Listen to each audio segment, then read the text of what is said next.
Hello and welcome to the ERP Organizational Change Journal podcast, brought to you by Nestell & Associates. Nestell & Associates is an ERP organizational change management firm serving the private equity industry. I'm your co-host, Jonathan Donald, the founder of Invert Ventures, a change strategy firm, and I'm here with my friend and colleague, Dr. Jack Nestell, the founder of Nestell & Associates and the host of the ERP Organizational Change Journal podcast. The ERP Organizational Change Journal seeks to share expertise, insight, and create effective conversation to help guide ERP organizational change to real, measurable, and verified success, expanding what we can see so we can act in a more effective way. We seek to promote, connect, and foster relationships in the ERP organizational change community. The primary purpose of this podcast is to discuss, share, and reflect upon effective and efficient ways in which to realize ERP organizational change success. We will discuss the people, process, and technological components of ERP organizational change. This podcast is intended as a forum to study, share, and discuss ERP organizational change. It's our intention for this to be a collaboration tool and resource. We hope that you find this podcast useful as we share lessons learned, discover best practices, and explore the human elements and components of ERP organizational change. Our podcast draws on knowledge from extensive research, collaborative learning, practitioner experience of both project successes and project failures. A general review of the themes of ERP and organizational change practice, literature, and research suggests that understanding and critically having an awareness of tactics founded in principle is fundamental to ERP organizational change success. Our podcast will discuss these tactics, explore these approaches, and discover the principles that they are founded upon so that they may prove to be useful in addressing ERP organizational change challenges and risks. Thank you, Jonathan. I'm always looking forward to fun conversations with you and our guest. As we are a podcast that desires to engage in valuable insight into the world of ERP organizational change success with interviews and roundtable talk, our guests include experts and pioneers in the field, organizational stakeholders, practitioners, and researchers. We are a discussion on any and all things ERP and organizational change. Our podcast is a platform for those seeking to share, learn, and reflect on ERP organizational change success. In this episode, we will discuss digital transformation, leadership and tools with Geoffrey Cann. Geoffrey is a speaker, trainer, best-selling author, and expert in digital transition. Geoffrey is a well-respected podcast host, digital oil and gas. He's also the author of Bits, Bytes, and Barrels, the digital transformation of oil and gas, which is available at geoffreycann.com/books. Through hundreds of projects over a career spanning 36 years, Geoffrey has worked with some of the biggest names in oil and gas to create lasting value. From very large integrated oil companies to downstream petroleum refiners and marketers, all the way to field service. From drilling and completion services to pipelines, LNG projects, and many more. From artificial intelligence to blockchain, Geoffrey has firsthand in-depth experience helping oil and gas companies build roadmaps for digital transformation. His work has included virtually all segments of the oil and gas value chain, including exploration, production, refining, wholesaling, retailing, service, finance, and IT. Geoffrey's mission is to accelerate digital energy. He helped solve the demand-supply imbalance for digital innovation in oil and gas, where there's a shortage of demand for innovation, but ample supply. Geoffrey helps create demand for digital innovation, teaching digital awareness to oil and gas companies. He reveals the way to be more capable at adopting digital innovation, and Geoffrey enhances the supply of innovation by helping digital innovators better fit the needs of the industry. His expertise and experience offers up insight for all industries. Thanks, Jonathan. So in this episode, we will further explore Digital Transformation Technologies, Leadership and Challenges. While our guest focuses on oil and gas industry, his insight and experience applies across all industries. Geoffrey notes that, quote, technologies like the Internet of Things, machine learning, artificial intelligence, robots, cloud computing, and gamification are becoming mainstream in oil and gas and in many other industries. Geoffrey goes on to state that these digital technologies are driving a profound wave of change and transformation across the industry, from upstream to downstream finance operations. Digital is one of the few tools that allows whole industries to address cost, productivity, and sustainability challenges simultaneously, end quote. This statement applies equally as well to many other industries. Let's learn more. Geoffrey, anyone who reads your work will understand why I say this, but as a premier thought leader in oil and gas digital transformation, and as someone who is also passionate about ensuring that technology works for businesses, as someone who is fervent about creating healthy and vibrant organizations through technology, welcome to the show. We are excited to have you. I'm delighted to be here, and I appreciate the introduction. I almost thought that my mom wrote it or something. So I appreciate that. You're very well. Thanks for being with us. Thanks again. All right. Well, hey, let's dive in, Geoffrey. My first question for you is, you state that, quote, your success in the future will be based on how well you adapt and integrate digital innovation into your business. You go on to say a great point is that investors expect it and talent is attracted by it, end quote. Tell us more. This statement to me, Geoffrey, is almost a mandate for a business to stay on top of a digital change and innovation. So why do you say this? Can you provide our listeners with the importance and value of understanding the business case for successful digital transformations? Well, I believe if you go to capital markets today, but at New York or Wall Street or any of the other capital venues around the planet, you're going to get asked two questions at your pitch meeting. And first question is, how are you responding to the ESG agenda? And number two, how are you coping with technology-driven change? And you have to have a really clear answer to these two questions. And so investors do expect it. If you look at, in my research, I looked at market capitalization and revenue profiles for the industrial leaders over a 15-year time window. And if you go back to 2002, the largest company in the world by market cap was Microsoft, but it was followed by ExxonMobil. If you looked at revenue in 2002, the largest revenue company was Walmart.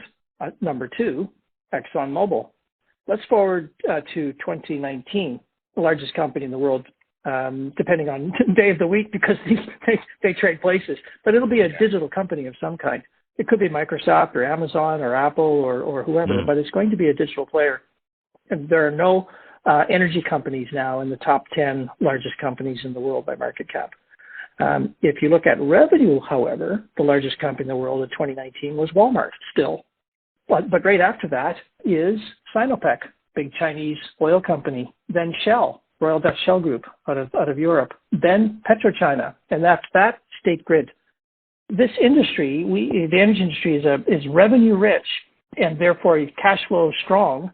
But what you look at what investors want, they're looking at these digital companies. It is very clear. Energy companies in particular, oil and gas for sure, consumes capital at a great pace every year to keep pace with demand. And the market's clearly signaling, if you want to, you're going to have to embrace a digital story if you're going to get access to capital, and you need a really strong ESG story so that you can attract talent.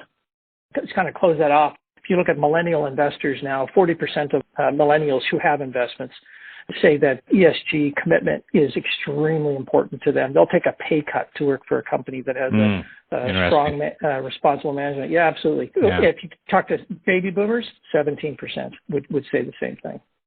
Oh, interesting. Geoffrey, I'm thinking about revenue rich. I mean, ExxonMobil was delisted from the Dow this year. So that 2002, 2019 comparison is so apt right now. Yes, and every day there's new announcements. Larry Fink, who is the CEO of BlackRock, may have trillions of dollars under management, was in the media this morning or yesterday with a clear message to companies that wish to tap into their capital pool. You better have a story to tell on these two fronts, or you will struggle to get cash for your business. It's really critical. It really is, and it's such the cutting edge, both the ESG side and the digital transformation side. I want to dig a little deeper on the digital transformation side with you, because that phrase is so different depending on who you talk to. And I find it so easy to say digital transformation and yet mean so many different things. So can you provide us and our listeners some context about what you mean when you say digital? And what does that really look like to you, both in scale, scope, and usage? Well, you're quite right that it is a confusing term. When I was putting the book together on this topic, this was chapter 1. I was putting a definition to the terminology. Yeah. Everywhere I went, I found, consultancies, hardware companies, software firms, governments, regulators, all had a definition of digital, but they're all slightly, if I could say, slightly biased, because depending on what your commercial interests, you might be motivated. Some of these companies are definitely motivated to position digital and digital transformation to suit their agendas. Sure. And so take the big four firms, Deloitte, PwC, EY, KPMG, and I used to be a partner at Deloitte, so I'm on solid ground when I tell you this. These big firms survive by selling big transformation jobs. So guess what? Their digital definition aims towards big transformation agendas because that's how they make money. So I began, my research was to look under the covers to say, okay, let's find the definition that appears to be least corrupted by some bias or some agenda. Yeah, that makes sense. Definition. Yeah, and the definition I landed on was actually not of my own invention. It came from the International Energy Agency, who I viewed as an impartial player in advising governments and industries. And they wrote a seminal study in 2017 on the impact of digital on energy. And their definition is that something which is digital must bring together 3 underlying capabilities. It must generate data. It must have some kind of analytic capability or computational horsepower, and some sort of underlying communications to share the data and the results of the analytics with other similar devices or services or products out there.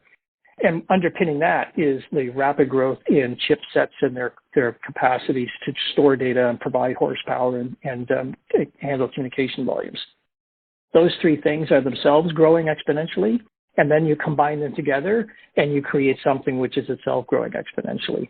The easiest way to look at it, when I'm on stage presenting to audiences, is I just point to my watch or my smartphone.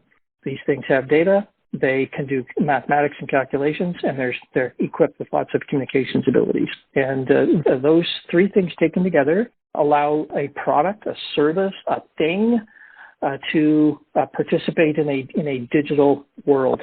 And that's this definition of digital, if you want to think about it in those terms. Wow, that's fascinating. And that really gives some clear context about what we're talking about here. Yeah. And it's the tricky bit here is the underlying chipsets, the chips that are behind this. They have fallen in cost to a point where they are now giveaways. And the same chipsets are being used to fuel data storage, analytics, and communications. And so in my world, in the oil and gas world, we used to think about computational horsepower as being a constraint. There just was never enough of it. Now we have access to unlimited quantities of it. So we've shifted from a world of constraint to a world of superabundance, not abundance, superabundance. And that changes how you think about your business models and the context within which you operate. And Geoffrey, I think it's so interesting, like as Jonathan mentioned, this idea of digital digital transformation can mean so many things to so many different people. In fact, as you mentioned, you started your first chapter of your book by defining digital, but I'm very interested in this idea that I've never heard before, and that is of a biased definition of digital.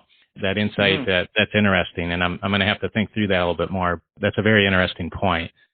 Yeah, it's all about follow the money, and if someone's being Someone's being paid and motivated for their money tree to position digital in a certain fashion, they'll be highly motivated to do so. And they wouldn't be wrong, but there's definitely a bias there. Incentives matter. Absolutely. Yeah, right. Yep.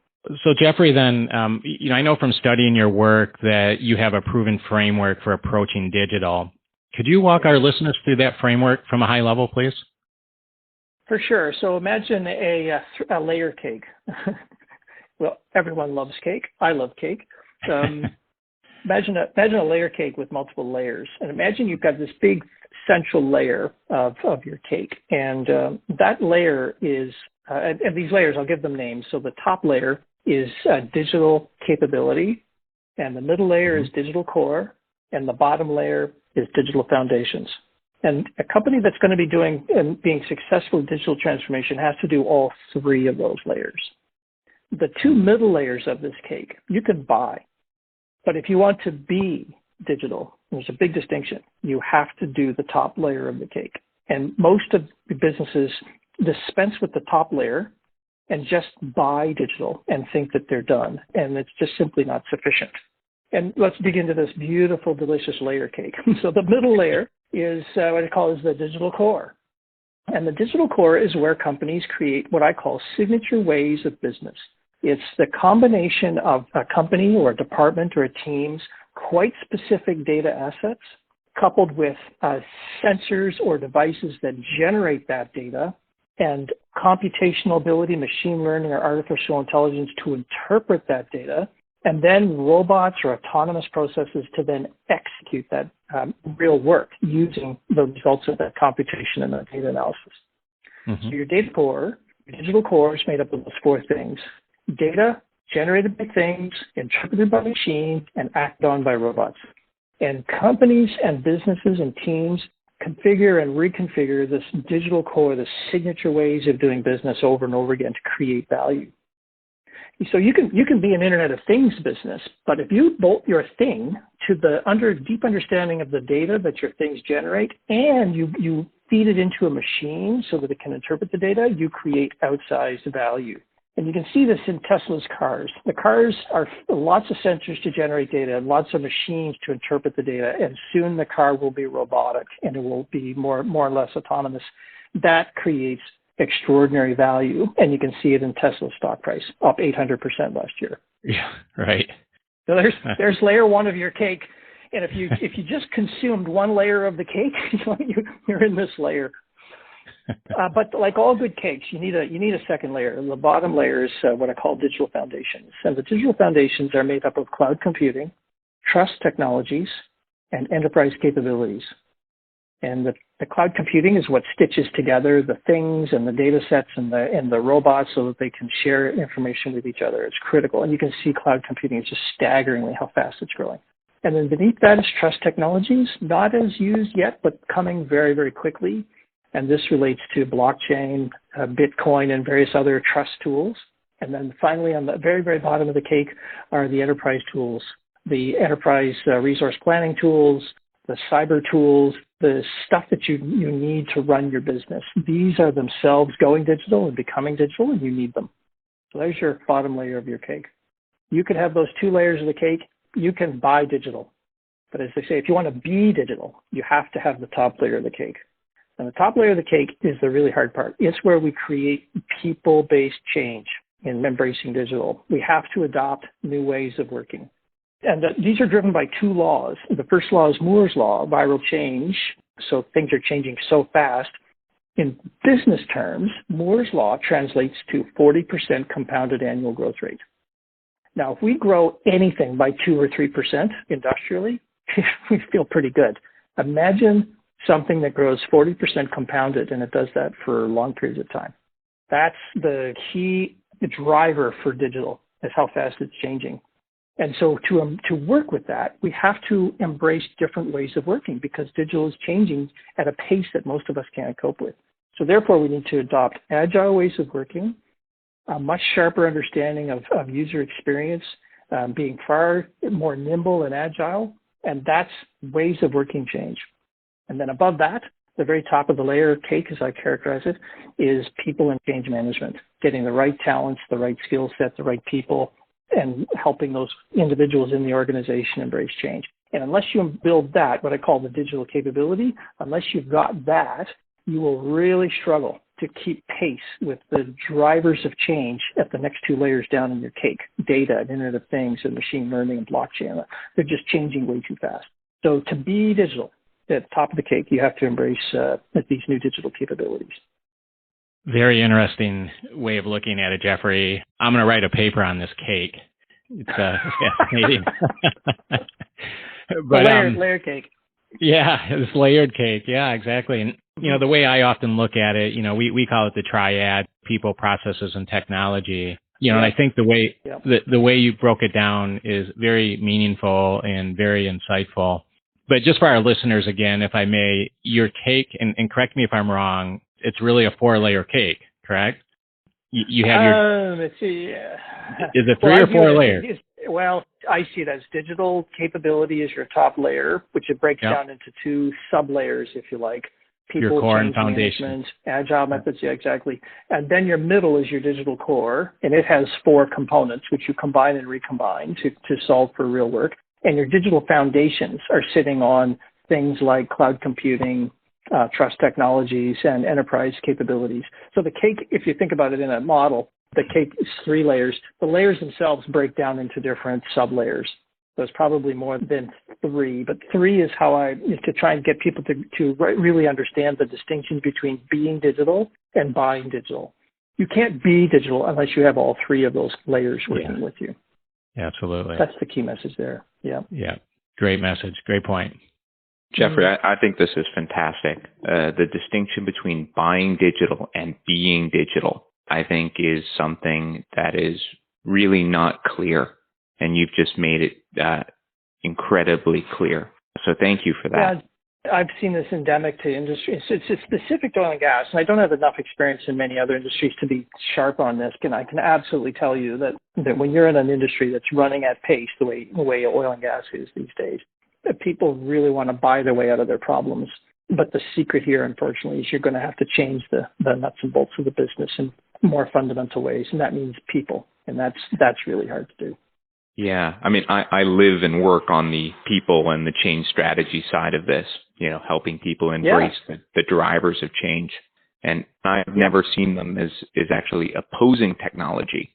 And what I really like about your model is it explains how it's integrated all the way.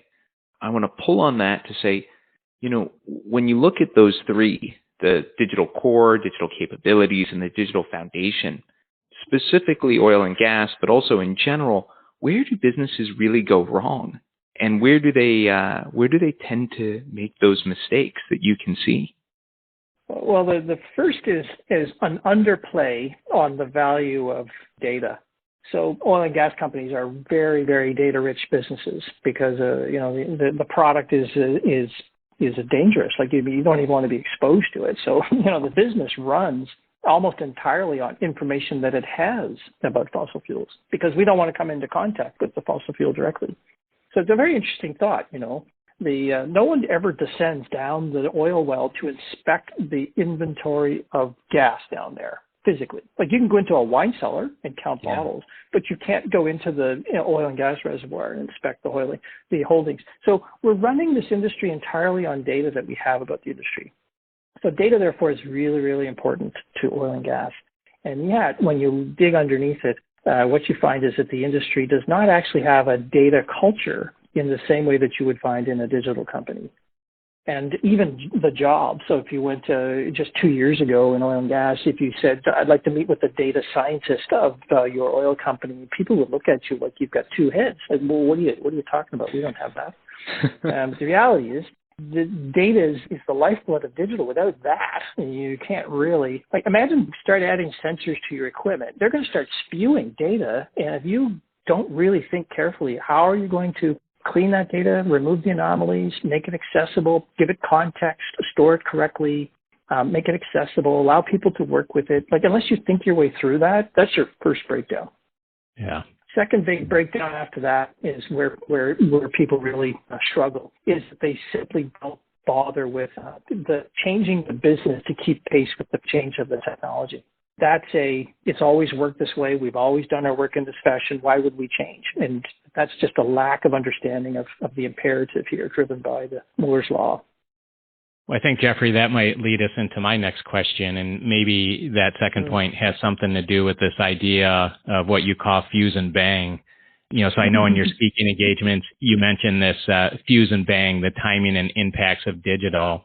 Can you explain to our listeners what you mean by that? And perhaps that's one way to sell the organization on, this idea of the importance of staying on pace and making that investment in digital. So those of us who are of a certain age, and I'll put my hand up because I am, I remember watching cartoons from Bugs Bunny and Wile E. Coyote, Elmer Fudd, Yosemite Sam. You guys are laughing, so you know what I'm talking about. Yeah. Imagine that cartoon where, Bugs Bunny is in some sort of contrived altercation with Yosemite Sam. And the altercation involves a comically large keg of gunpowder, which is somehow jammed into Yosemite Sam's backside.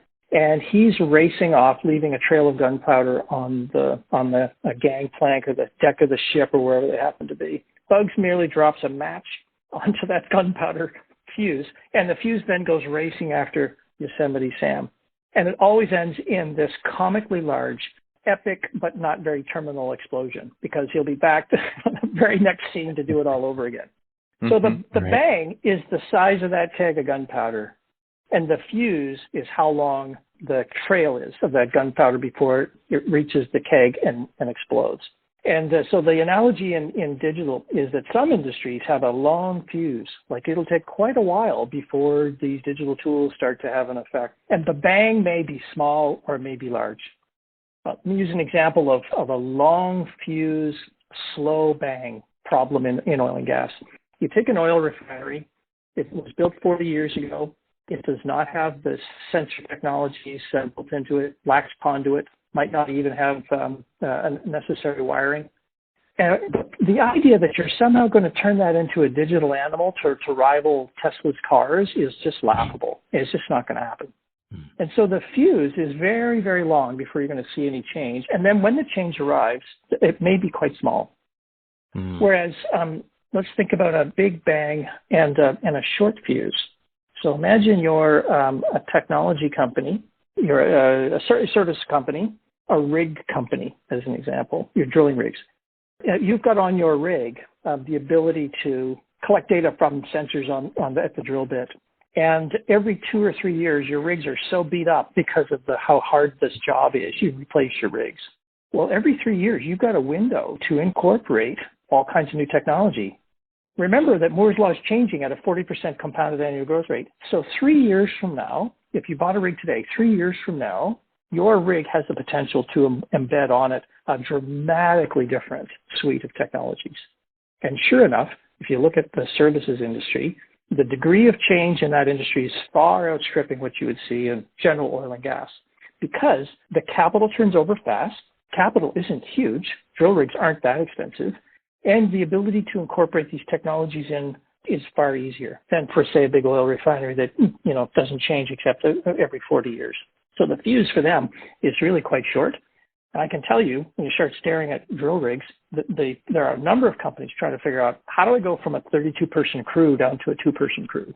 That's a big bang. That changes all kinds of stuff for a whole lot of people when you can do that. So in that industry, short fuse, big bang. Interesting. Geoffrey, this is fascinating.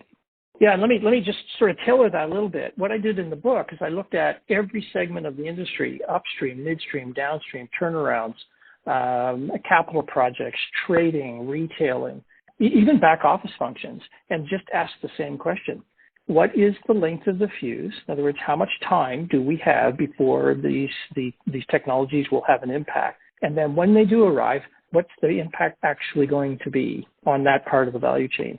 And the book maps out a little chart series, how to think about that. If you kind of distill it down, it says, if you're at the front end where your capital turns over quickly, technology companies, services companies, field services outfits, you're going to be feeling this far faster than, say, someone who's running an oil refinery because of the nature of capital. And so imagine the curve. And what I tell people who are selling to oil and gas is appreciate that your message that, hey, I got this whizzy, this capability to do this, and it fits really well in, say, oil refineries. Guess what? You might have a long struggle to try and get them to see the value of that because it changes so slowly.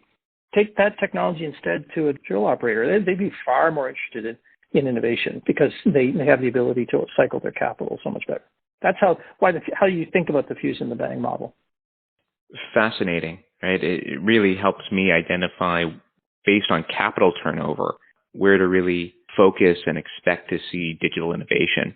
And it's a perfect segue here because ultimately the fuse and the bang tells us where we're likely to see and what impact. But I want to focus on what would you say that the ultimate impact of being digital is for a company and its effect on its value chain? Well, unfortunately, in oil and gas, there are very few companies yet who have taken the step to distinguish themselves in the way the digital companies distinguish themselves. And for instance, I'll just ask the question, can you think or name a single oil company who introduces themselves as, we are a digital company that happens to produce oil? No. All oil companies that happen to use digital. And so therefore, they are not being digital. They're just buyers of digital. So I'm still waiting. In fact, I have a whole keynote address that says that I would deliver to oil and gas audiences that energy is transitioning, the future is being built, but we can build the future. The incumbents in this industry are actually best positioned to lead energy world of the future. And so there's an opportunity to be the true heroes, to both marshal our way through these ESG challenges and the digital transformation. But unless this industry gets its act together, it's not going to happen. To the question, I can't point to any companies that I would signal as being sort of market leaders, certainly on the oil company side. There are some suppliers to oil and gas, though, that are extraordinary in how they have transformed themselves. A company called Solar Turbines is a good example. I think it's a Caterpillar subsidiary. But in 2005, 2006, they said, you know what, the world's changing. We need to change differently. We need to take our turbine technology and make it a lot smarter and a lot sort of self-correcting and self-diagnosing.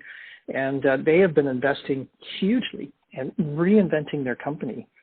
You go to their site and you look at the software releases that they're doing. Honestly, they look like they're Amazon. That's how fast they're moving. Wow. That's a company that gets it. But they're a turbine company. They're way up on the curve on the tech side. They've had to change. They're not actually the actual oil industry companies themselves directly. So, Geoffrey, I'd like to, I know you've alluded to this, but I think it's an important point, and I'd like to reiterate for our listeners. From your perspective, industry aside, when it comes to successful digital transformation, what would you say are some of the key implementation challenges? If you could just give me, 3 or 4 main challenges, what would you say those are? How would you itemize those challenges? Well, first challenge is that this is a people change initiative, not a technology change initiative. So there's challenge number 1. Challenge number 2 is that the range of opportunity to target energy for digital transformation is almost unlimited because of the oil and gas, in particular energy, probably secondarily, is behind the curve. So there's lots of targets to shoot at. Deciding where to shoot, where to place your bets is really hard. Third major challenge that I see is that companies often don't understand precisely where and how they create value. And as a result, their digital initiatives look and feel a little bit like science projects. And what the industry needs to do is be much sharper, take very clear aim at real business problems, not some hunch or assumption or hypothesis, but take hard aim at a real business problem. And the fourth thing that I see is a key challenge is that while the pandemic has shown oil and gas and energy companies how fast they can change, it hasn't yet convinced people that they should change. It just says, well, when push comes to shove, we can change fast like everybody else. But the digital initiatives will fall onto deaf ears if the employees themselves don't understand why they need to be doing this. And so there's a digital awareness requirement here to get their capability to a level where when you say, okay, we're going to be using our trialing augmented reality to do this, the employees don't look at it like, oh, you're wasting my time with toys. They actually can say, oh, I've had some training on this. I understand why you would want to do this. And then they pitch in and want to help. But unless you get the ground laid for this, a lot of this effort will fall apart. Yeah, good points. And I think really what you're saying is the digital needs to be aligned with the strategy, right? I mean, that's completely, yeah. That's saying an awful lot there, and that means a lot of things, but it's really important that the purpose of your digital is really aligned with your purpose and your strategy as an organization, and that people understand what that is. So exactly. That's not rocket science, but it's quite elusive. Yeah, exactly. And I think that's a great point that a lot of times is maybe underemphasized and undervalued during a digital transformation. So great points. Yeah. And following that, digital needs to be aligned with strategy, and there's all sorts of reasons why it doesn't, from my perspective. So, Geoffrey, how do you counter or address those challenges when you're working with oil and gas and industry in general? What's your approach to this? Well, I've characterized it in my book as I try and put my arms around this. But my advice to those organizations is to be digital. There is a clear requirement to culturally move the organization forward, and in certain terms of culture change, and that needs to be a clear and explicit goal for the company, which means it becomes it's agenda altering, is what someone once said to me. If I do that, I'm going to alter all the other agendas in my organization. And my message is, yes, that's exactly what you're doing. You're going to have to alter other agendas. As an example, you can imagine one manager's got some sort of digital initiative they're trying to drive, but they need a little bit of Joey's time from that department and Mary's time from over there, and they can't get it because the managers for Joey and Mary are like, no, I'm not doing that. Not interested in that this year. It's not part of my goals. This digital works when you stretch it across these companies, and to do that, it means unwinding and challenging some of these organizational structural barriers that block this kind of innovation. So if I'm hearing you right, Geoffrey, then the scope here and one of the potentials to address this in being digital is to actually include culture in the scale of the transformation you're trying to achieve. Is that right? Yes, exactly right. Exactly right.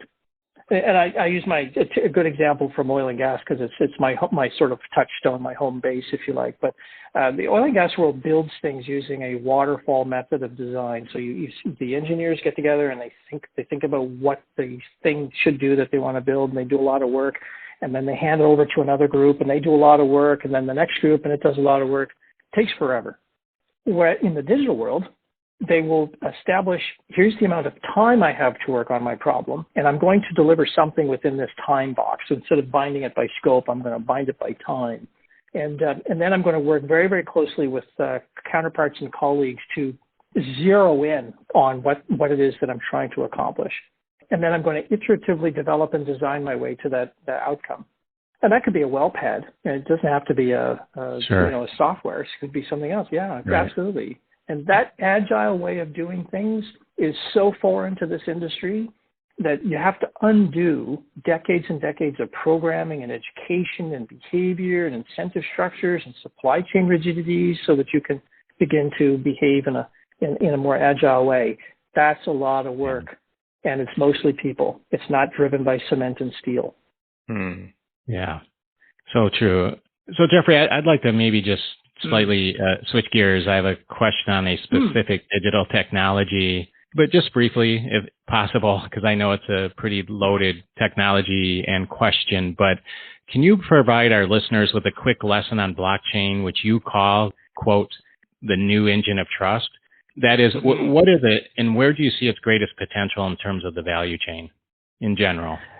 So I try to describe blockchain by using an example to make it more real for people. So, Jack, let's imagine you're a buyer and I'm a seller.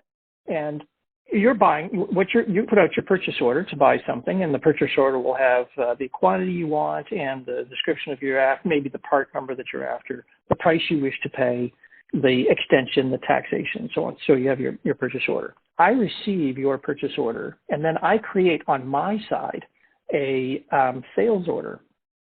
And my sales order will have much of the same data, actually.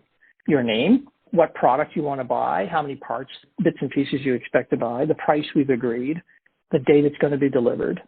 So what you've created is, and your data, your purchase orders, you might put those into a table, almost as you can imagine a spreadsheet, rows and columns of all that data. I create a similar spreadsheet on my side, and except I call it different, something different. I call it sales, you call it purchases. Those are ledgers. Now, what would happen if we could create a shared ledger, instead of you having your separate ledger and I have my separate ledger, with data that mostly matches, sometimes it's different, mostly matches. What if we could create a shared ledger, which contained data that we both agree was correct? Now, that shared ledger means that you can relieve from your side, your business, the costs associated with dealing with the disputes and the arguments with me on my side, because I happen to have different data in my ledger than what was in your ledger, because we have a shared ledger. What blockchain does, blockchain is a database structure that creates the shared ledger between these two counterparties who don't trust each other.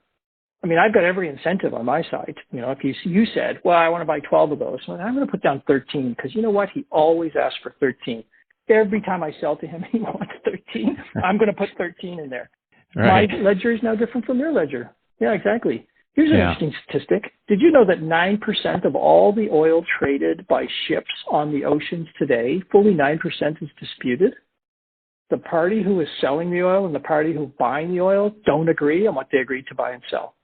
You said 9%? 9%. Wow. 9%. And 9%. That's a big dollar number. Yeah.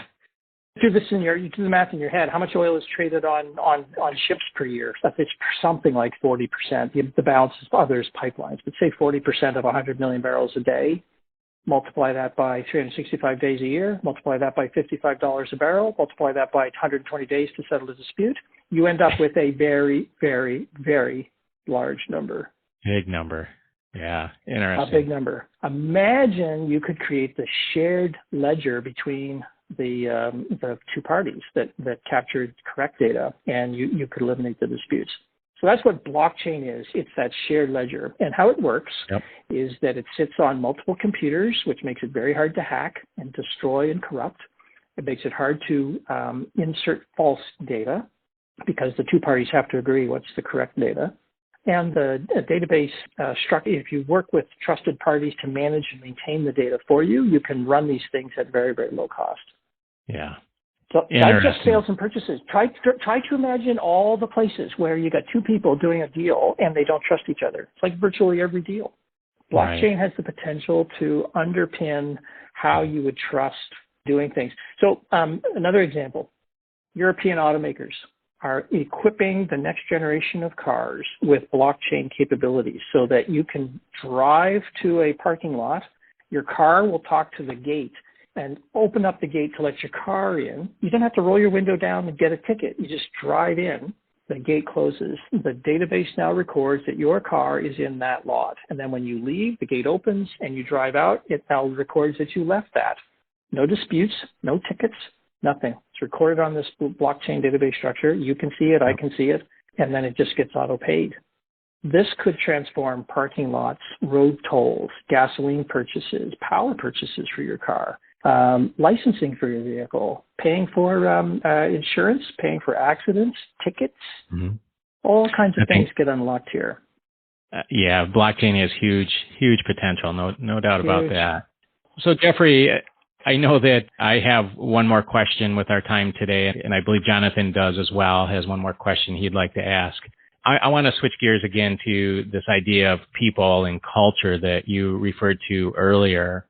And you stated on your site and in your work that, quote, change is easy except for the people, end quote. And then you noted on your site something that goes for digital transformations, I feel, in all industries, and that is, quote, the hard part of digital is helping people embrace change. And then you also mentioned that, quote, the biggest challenge oil and gas companies face in addressing digital changes in the industry is equipping their people with a common base of understanding of digital. This goes back to what we were talking about earlier in the conversation. You then go on to add that without a common base of definitions, terminology, and frameworks, organizations run the risk that their digital agenda will be defined by specific vendors, which can have unintended consequences, end quote.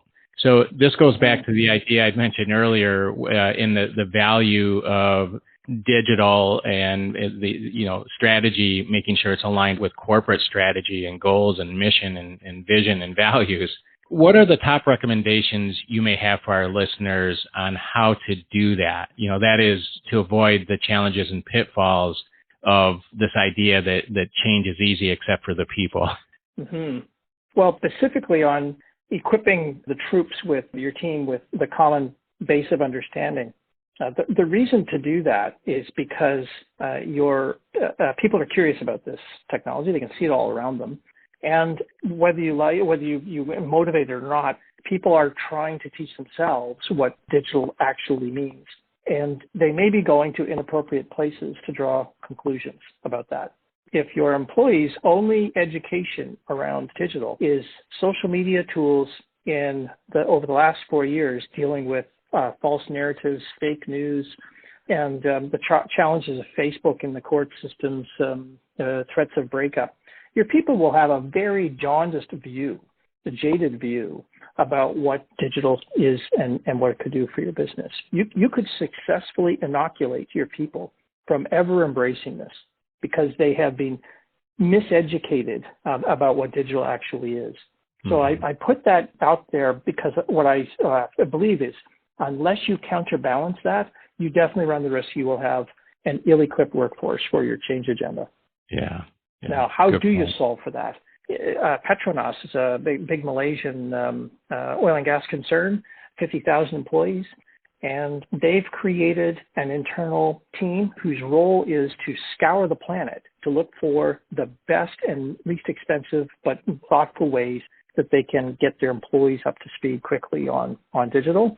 Then they encourage their employees to take these courses, and the employees get reimbursed on completion.